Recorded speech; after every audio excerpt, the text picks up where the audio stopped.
Henry David Thoreau once said, "Success usually comes to those who are too busy to be looking for it." I'm sure the man in our next story would agree. He admits he keeps so busy that he doesn't have time to fully appreciate his accomplishments. Dave Iannarino spoke with the former NCO who's living the dream and sharing the wealth.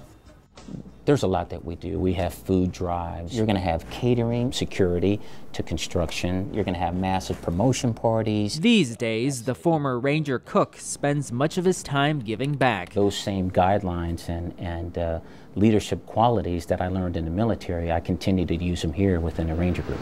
But years ago, he was the one in need. I had to live in my car in a Volkswagen for almost 2 years. His wife had a serious condition that required medical benefits they didn't have.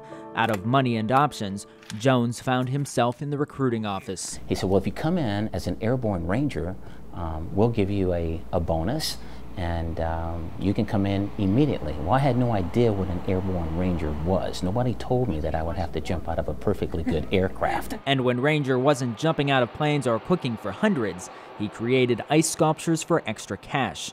Until one day, a group of familiar faces approached him. Denzel Washington, Morgan Freeman, and Matthew, and some others spoke to me about being in a movie.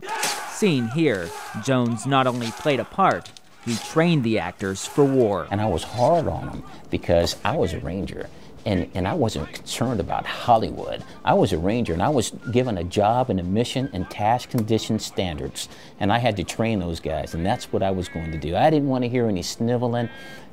Morgan Freeman, Morgan couldn't walk and chew gum. Then I found out, bless his heart, he was in the Air Force, and he got kicked out of the Air Force, so I really gave him a hard time. He still has the rifle he carried in the film. As I'm watching the fort, and Denzel and Morgan and Matthew and I are laying together, I start to see sand pop up.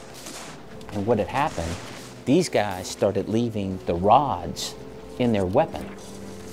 And so they were actually shooting at the fort. To this day, Denzel and Jones are good friends and both significant contributors to the Fisher Foundation. He gets more recognition and publicity for doing what he's done with me than he has with any of his Oscars. Ranger's life experiences and accolades are many, from jumping out of planes with former presidents to creating a booming business. He never forgot his roots. I'm trying to bring on service-disabled veterans and help mentor them and educate them in business so that they can own their own company. So what began as a simple will to survive and provide for his family led to a life he never expected because of the persistence and an attitude of a young man who set foot in the right door. Going after something that's the same way that I learned going out of the plane. I didn't want to go out of that plane. I was petrified of heights. But once you go out, there's no turning back. I'm Dave Iannarino in Washington.